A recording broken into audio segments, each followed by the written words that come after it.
Thank you, Linda. To everybody assembled, thank you for all your hard work and your stewardship through this process. It was an honor to get the signatures of these remarkable young leaders. And by the way, I hope you did that like a rainbow. That's nice. You guys all had different colors.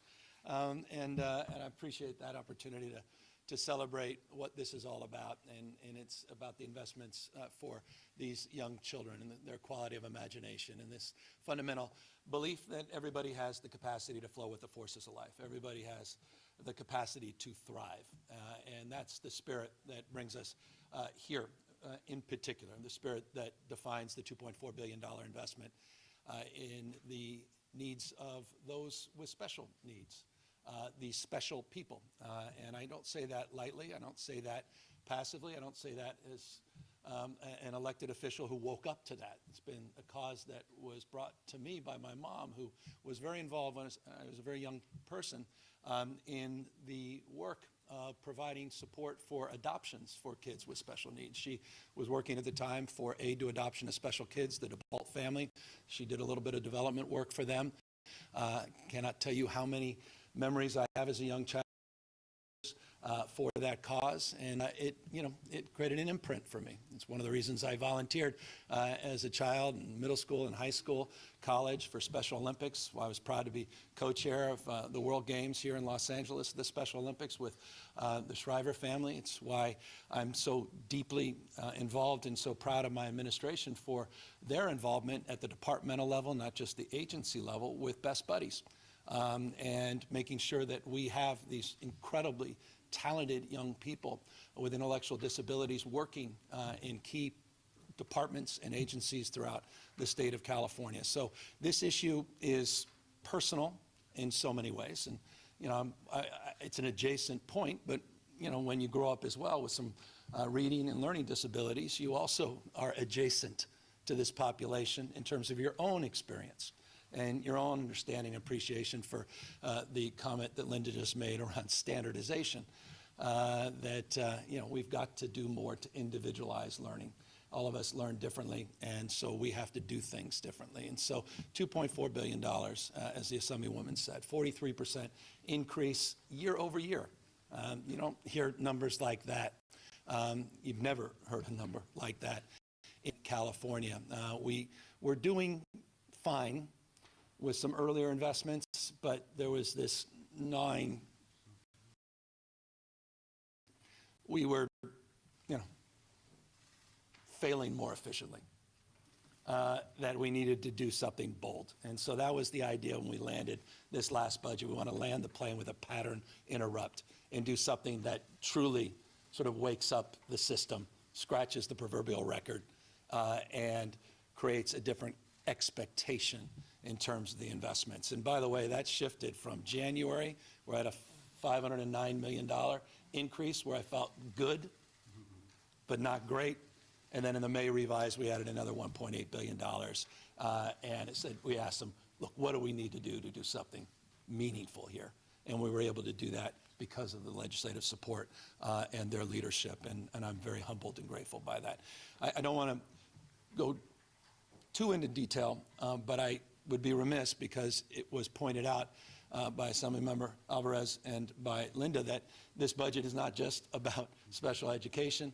The community schools is another area. I remember out there as a lieutenant governor, clipping articles. I feel like we were clipping them back then. It was black and white movie days. And I was like, what's this community school thing? That's how we started getting together, Linda and I. She was, you know Linda. Everyone knows Linda. She's the person everyone dialed up. What are the best practices in the United States? Down there at Stanford, putting out these incredible reports.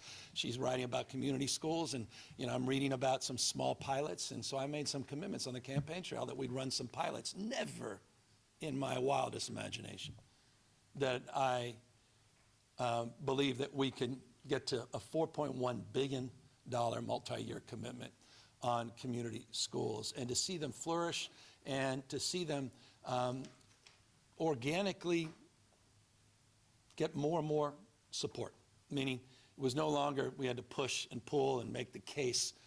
It all of a sudden was making its own case. And by the way, academically, And they've done some rigorous independent studies to prove the point. And so that was a point we didn't need to emphasize as it relates to the codification of that to get this ongoing $1 billion a year and lock this in to the Prop 98 formula. So this is, again, forgive the personal journey. I don't have many more swings at the bat, so I'm going to take advantage of your time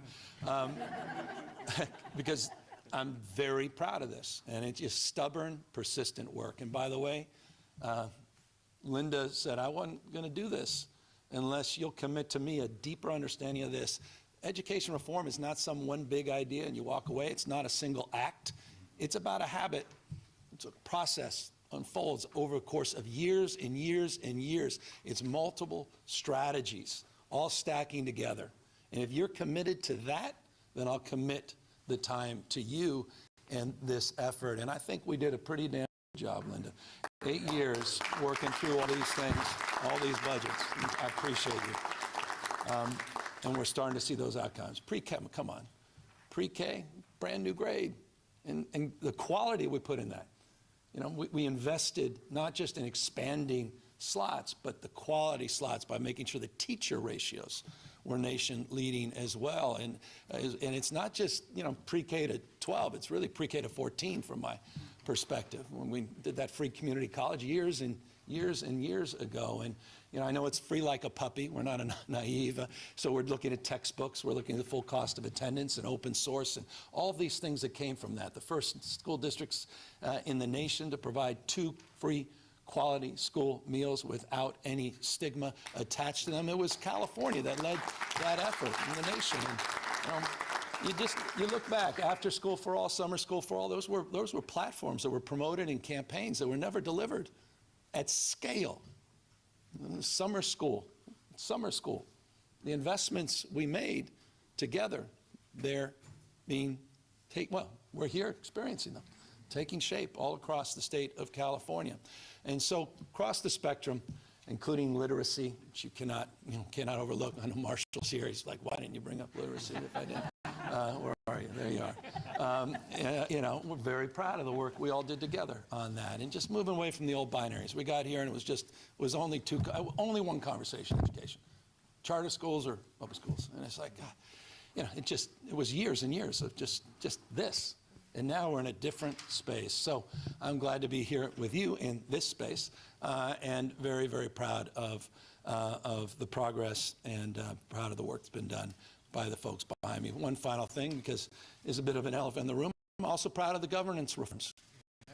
Yeah. Those were long overdue, 100 years.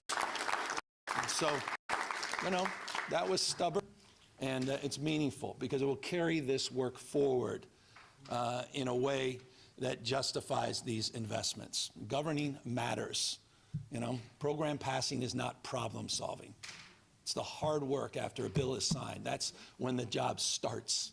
And that's why that governance reform was so powerful and so important. So with that, again, just wanted to express appreciation to everyone assembled. To Mr. Superintendent, thank you for the privilege of you opening up your doors, and to all these magnificent, gritty, inspired, determined, young and talented people. Thank you for making this a little more special than a lot of these occasions are. With that, we'll answer any questions.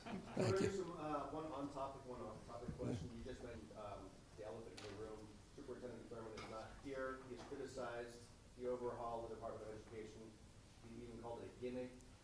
What is your response to that? And then also, if I could ask, we're nearing the 5-year mark of the Caldor Fire. Grizzly Flats still looks like a hellscape. There are people living in trailers, seniors, children. They did not get the promised individual assistance from FEMA. What is your message to people who say they feel forgotten? Well, there are a lot of folks in Grizzly Flats, and a lot of folks down in Los Angeles that feel forgotten because the federal government didn't fulfill their commitments, to your point. FEMA did not step up and step in. FEMA has been significantly vandalized by this current administration, and I'll remind you that not $1 of that supplemental request has come in for the people of the state of California and those fires in Southern California. And you're talking about Grizzly Flats. It was what a beautiful community. I was up there in the middle of those fires, right near sort of the tail end of them.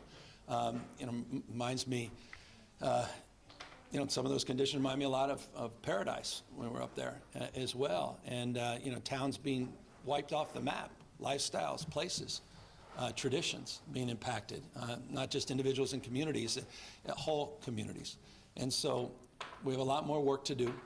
And we continue to strive to do more and better, including 10xing the vegetation management and forest management to prevent these fires, the historic investments in terms of technology to make sure we're even more aggressive as it relates to mitigating the impacts of these fires. But the issue of FEMA and the issue of partnerships with the federal government is real. And you've got an administration who's hell-bent on gutting that agency and not being here for the American people. And it's not just here in California, it's all across the United States of America. So I express not just empathy, but anger and aligned interests in doing more so that we can help more people in that respect. As it relates to the governance reform, change has its enemies. And I'm for change. I'm not arguing for the status quo. And I'm very proud of the work that was done not only by the legislature, but by all these organizations and groups that have been advocating for reform, 950 plus organizations for decades and decades that have advocated for change. So I'm in the change camp. I'm not defending the status quo. With respect to the individual you mentioned, he and I have a fundamental disagreement, and I couldn't be more proud that the legislature and the people of the state demanded a new approach, and I was proud to attach my signature to that new approach. Governor, I have a separate budget question on, I don't know if the Fast Food Council was at all discussed during the negotiations. It's been without a chair for a year. Is it going defunct? Interesting. I've not gotten a Fast Food Council question in some time. I will say this. On the issue of appointments, I've got probably 200 or 300 on my desk, and it's one of the things, it will be one of my, as you guys are on your break, I will be sort of breaking new ground on finally closing out a lot of these gaps, including a Supreme Court justice that I have to appoint. And we have a lot of boards and commissions, including, I think there's one vacancy left on there that we'll be attending to very shortly. So no, I don't think any, that thing was established in statute. It was advanced by the legislature, so not going defunct by definition. But the commitment for me to fulfill, that to support all these commissions and get these slots is ongoing. It's iterative, and I'm hoping to get through all of those in the next few weeks, and over the next few months, we'll roll out all those remaining appointments that I'll be making. I'm asking because, on the labor side, folks have been asking for hearings on abuses. They've been asking for another pay raise. And on the other side, there are some industry folks who want clarity in the law. This group, this whole council hasn't met in 2 years. So that's why do you appoint someone? No, it sounds like we'll need to make that appointment, and so that appointment will be made. And the question is it a matter of weeks or a month? But as I said, you can't do everything, you can't do anything, and we have 4,000, I think, appointments that I make.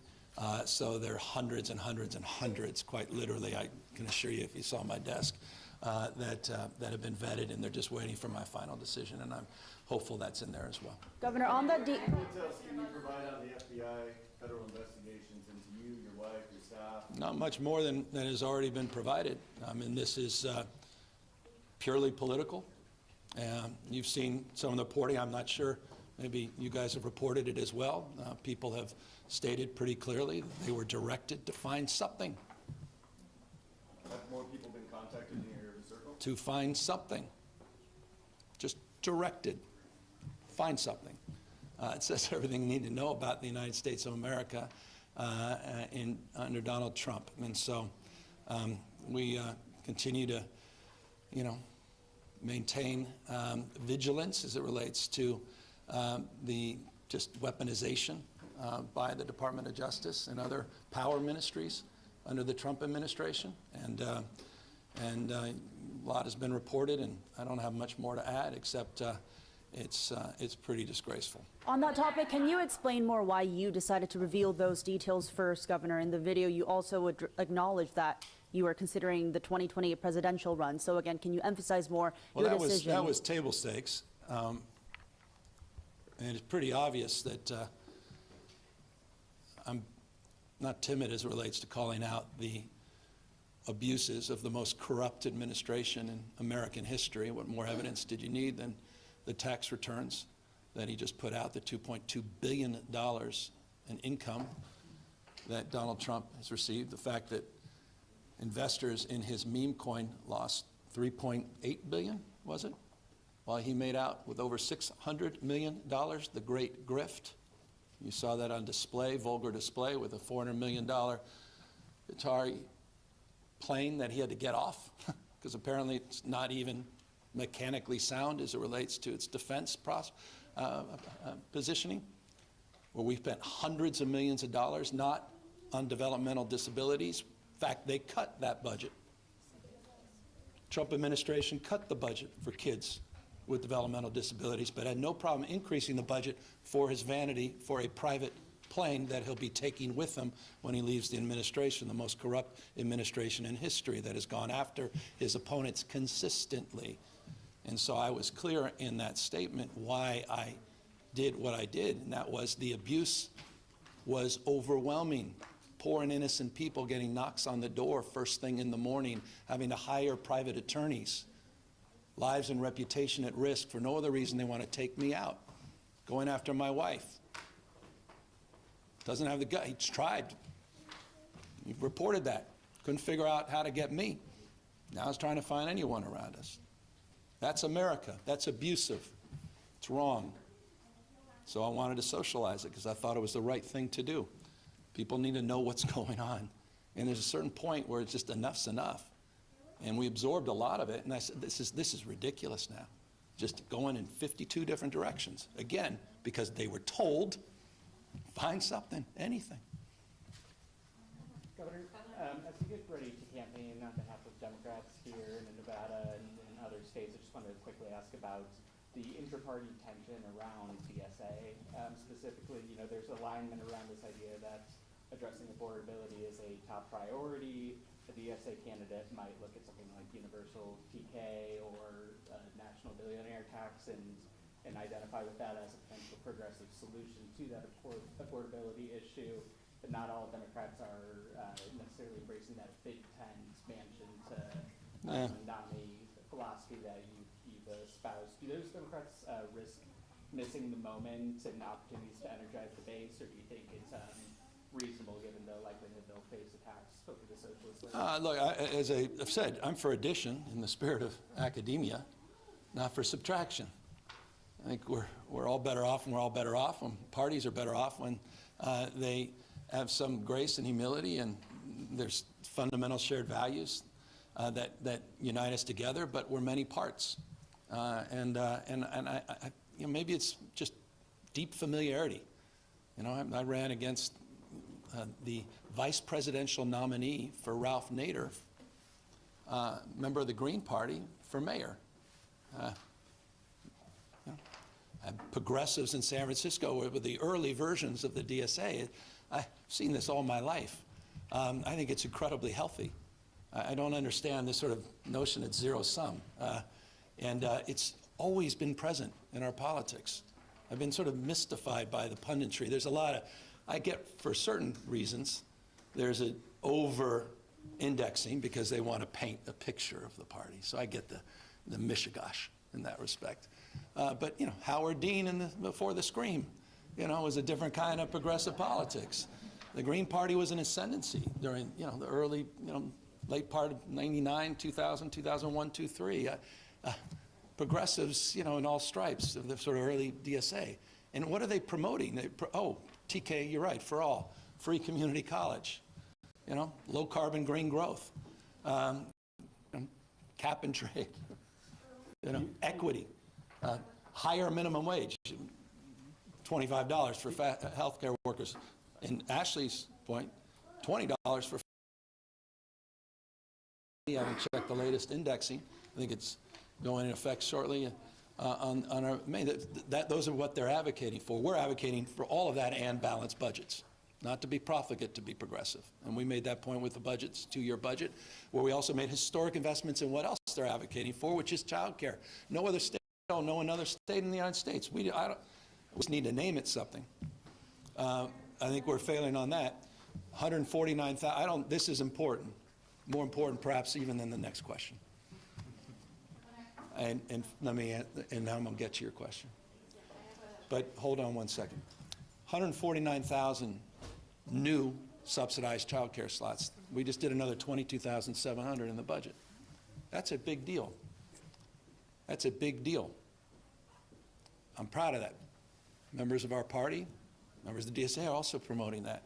So the alignment is more remarkably, you know, the Venn diagram from my perspective is, you know, sort of 80-20 as opposed to 20-80. And so I just don't see this in those old terms. Hold on one sec. You had a follow-up. Yeah, just could we take that to mean that you'd be open to or anticipating potentially campaigning on behalf of openly, you know, strongly DSA candidates? Yeah, look, we got to take back the House of Representatives or we'll lose this republic. I talked about this Trump administration as the great grift because this is a corruption story. We will lose the republic.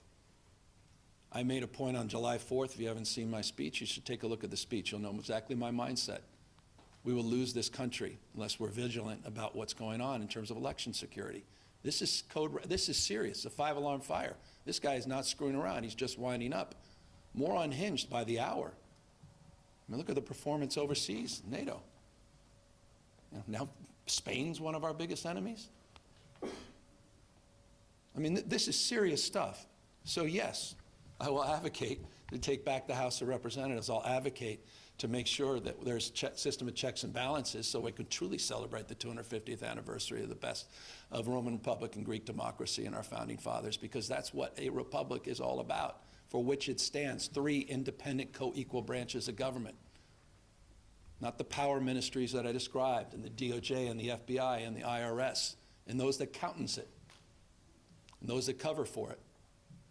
A supine Congress is not what the founding fathers promoted. It's not what they advocated for. It's the rule of law, not the rule of dawn. And to the extent it's dawning on people in the spirit of your question that the base of the party is demanding the fight, yes, I hope more established Democrats wake up to that, because I've been screaming from the rafters for years on that.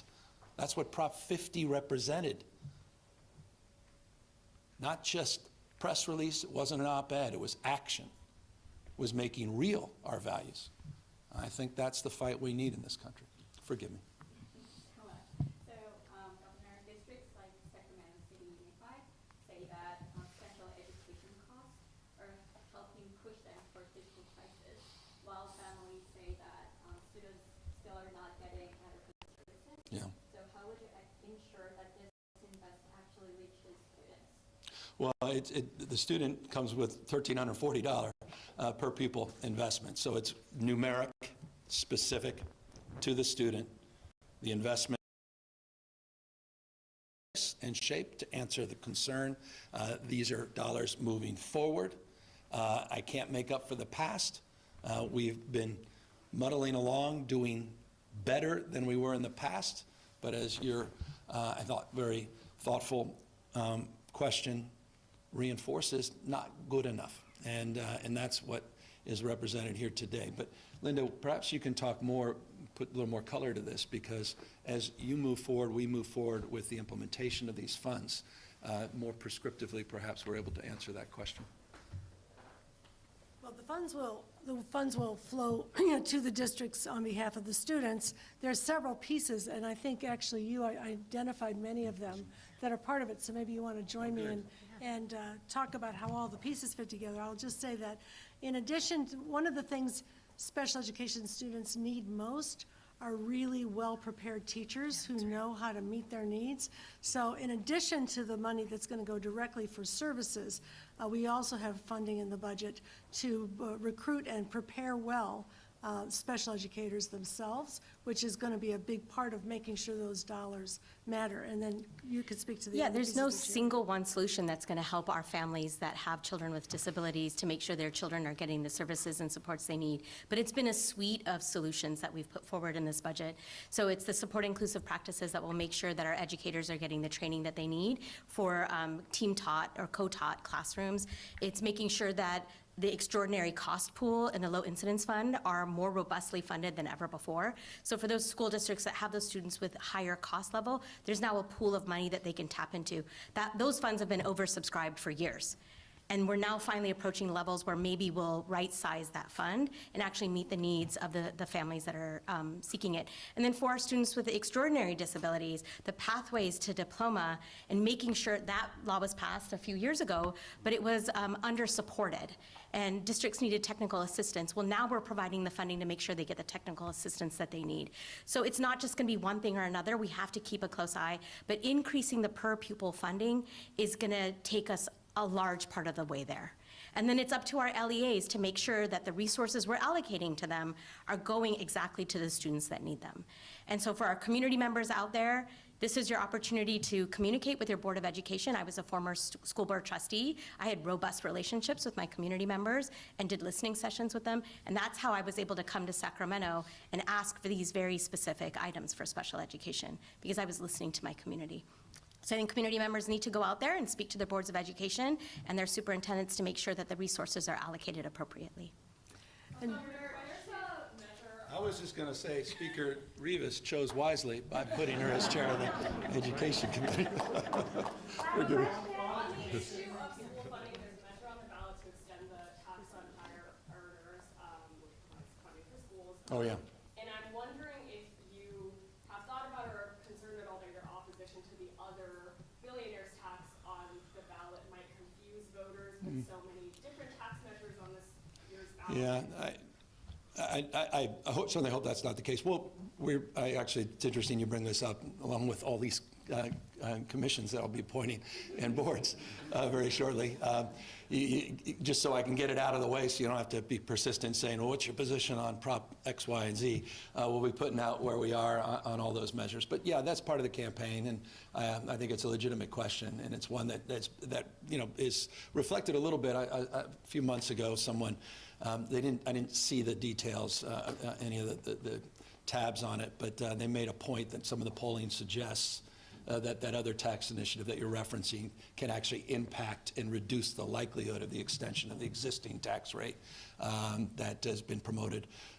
So that has to all be assessed through a campaign process, and we'll have some time in the next few weeks and months to figure that out. Are you going to be campaigning against Yeah, my position on that state tax is well defined, and for years I've been saying in relationship to this, because it's not novel, the idea of a state tax, that I support this from the national perspective, and was crystal clear about that in a video that I put out, and finally got a little coverage. Not my prior efforts to make the same point, but I'm glad that it did. Last question. The University of California is undertaking a new review of its policy on standardized tests. Oh, yeah. Do you believe that this current policy needs to change, and if so? Yeah, it's interesting. The reason I'm quick to respond is I was talking to JB, talking to the team over there about where they stand on this, and I'm very intrigued. I'm looking forward. Here's my position, that I don't fully have a formed one yet. But I'm very intrigued by this debate, have been for the last year.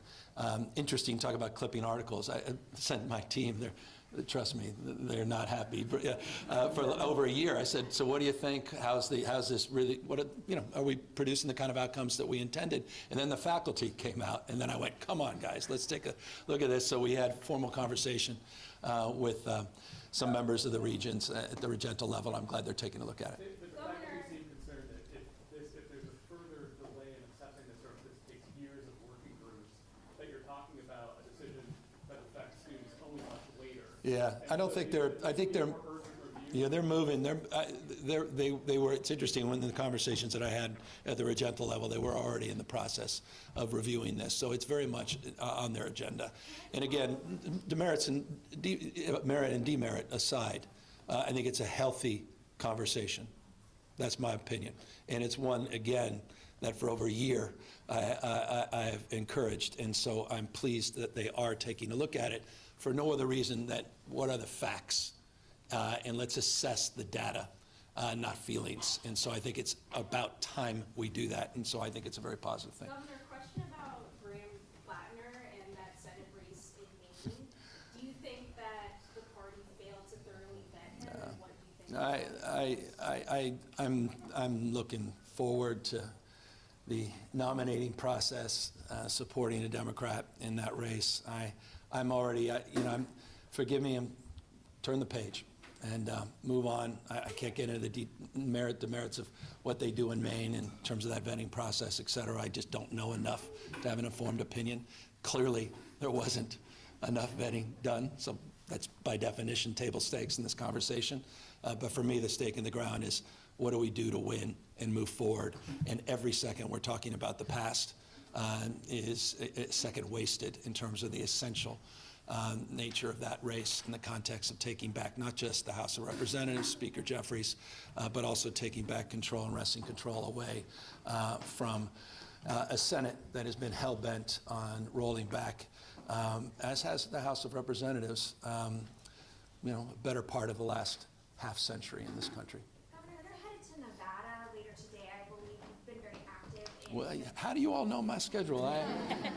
I actually am, but I'm now curious. Did you put something out? Okay. You've been very active... I got my son's basketball tournament, which is the principal reason, which is really exciting, and he's crushing it, by the way, 10-year-old. He's the guy that was there with a little pacifier. Now he's a little basketball star, which is awesome. Congratulations. No, thank you. Sorry. Every father says that. He maybe, well, I don't want to say anything. Dutch, you're amazing. That's it. You're very active in campaigning for, congressional Democrats and congressional races across the country, including here in California, and a lot of these national races. I believe you're going to be advocating for a gubernatorial candidate in Nevada. Yeah. Are you planning to be comparably active in some of these statewide ballot measure campaigns in the lead up to the election? Are you going to be fundraising for those? Or are you more focused on these congressional races? Keep an open mind about getting involved in any cause we hold dear, but I'm meeting with folks about assembly races, state senate races that are so often overlooked all across this country, and how we can nationalize a lot of those races. I had some wonderful meetings earlier this week. Obviously, Congress, as I told you, is just it's the whole ball game. It's the whole show. Deeply involved with the Democratic Governors Association as its policy director, and deeply involved in races, have been in the past, will be in the future, to the extent my support can tip some support and for the party. And so I will be back out, periodically get back out on the road, and this is the first of what I'll preview will be a few other road trips. And are you planning to campaign at all in some of the contested Central Valley congressional races? Are you planning to go in person? I physically where I show up, but certainly support, and very intentionally. You got to finish the job on Prop 50. That was the easy part. Now we got to win the races, and that's the harder part. And so I absolutely am working aggressively to support that effort in a coalition, and to the extent that I'm, out front is to me secondary to the importance and imperative of getting those successfully over the finish line. Any other questions anyone hasn't asked? On the RTO mandate, Governor? I'm glad people are getting back to work. It's a healthy thing for their mental health. Can you describe the types of records that the Department of Justice was asking from your friends and family? And then secondly, have they responded to your public record request asking for the... I don't know that they've responded, not yet. I don't know enough details about what detailed requests have come in. I just haven't been privy to any of those requests directly that have gone to other people, so I haven't seen them directly. So I don't know much more than you do about that. The rest of the kids back to class, so let's take a quick review. All right. Anyone didn't ask? That's good. Yeah, good. Yeah, well, everybody has. Everybody has. I already have. You've had 20 years of my taxes. Yes. Since 2020. I know you love taxes. Donald Trump, when's he releasing his? You say you're so different from Trump. Well, I am, because that's why I've released all my taxes for decades, and you will have all those new tax returns because I have no reason why you haven't gotten them already, so I have no problem. Thank you.